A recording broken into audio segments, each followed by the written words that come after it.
पूजा भट्ट और महेश भट्ट की ये जो फोटो है, ये एक बहुत पुरानी फोटो है, लेकिन ये फोटो जितनी बार भी ये खबरों में आती है या लाइमलाइट में आती है, लोग तरह तरह के सवाल करना शुरू कर देते हैं।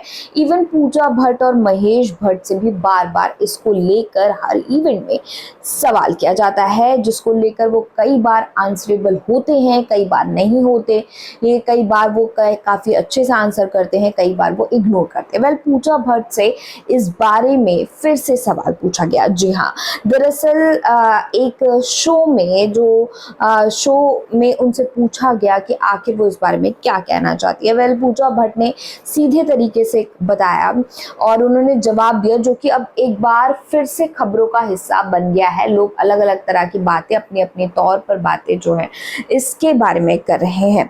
हम आपसे भी पूछेंगे कि आप इस बारे में क्या सोचते हैं, हमें कमेंट सेक्शन पे जाके ज़रूर बताएं। इस खबर के साथ मैं हूँ पूजा मिश्रा। आपको बता दें कि जिस तरीके से पूजा भट्ट से जब ये सवाल किया गया तो उन्होंने कहा कि वो इस बारे में जो है ये कुछ कहना नहीं चाहती, क्योंकि ये एक वैसा मूवमेंट था, एक फ्रोजन मूवमेंट था, या यूं कहिए कि वो अपने पिता के लिए अभी भी एक छोटी बच्ची हैं। वो अभी भी अपने पिता से उतना ही प्यार करती हैं, या उनके पिता उनसे इतना ही प्यार करते हैं। उन्होंने कहा कि उस वक्त ये एक इमोशनल मूवमेंट था जब कैमरे में इसको कैद कर लिया गया और अलग अलग तरीके से इसे प्रेजेंट किया गया, और जिसको जैसा देखना था इस मूवमेंट को, या जिसको जैसा पढ़ना था, उन्होंने उस हिसाब से पढ़ा और उस हिसाब से देखा। वो इसे बदल नहीं सकती। उन्होंने ये भी कहा कि अगर लोग एक बेटी और बाप के रिश्ते को इस तरीके से देखते हैं तो लोग क्या कुछ नहीं कर सकते।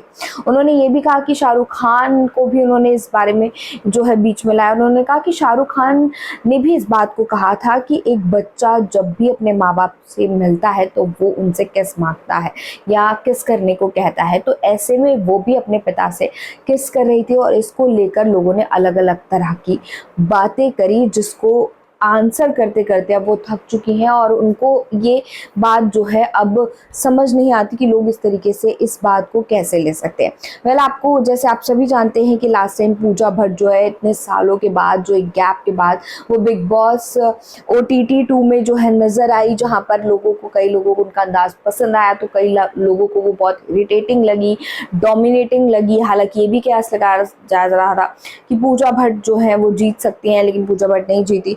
और इसी बीच में महेश भट्ट भी उनसे मिलने आए थे, जिसको भी लेकर अलग अलग तरह की बातें जो है लोगों ने कही थी। महेश भट्ट ने अगर किसी को किस किया था या किसी को हक किया था तो उसको लेकर भी सवाल किए गए थे पूजा भट्ट से भी, और महेश भट्ट को भी काफ़ी ट्रोल किया गया था। आपका इस बारे में क्या कहना है, कमेंट सेक्शन पे जाके ज़रूर बताएं। वीडियो पसंद आई हो तो लाइक और शेयर करें, और हाँ, इसी तरह की खबरें जानने के लिए हमारे चैनल को सब्सक्राइब करना भी ना भूलें। Thank you.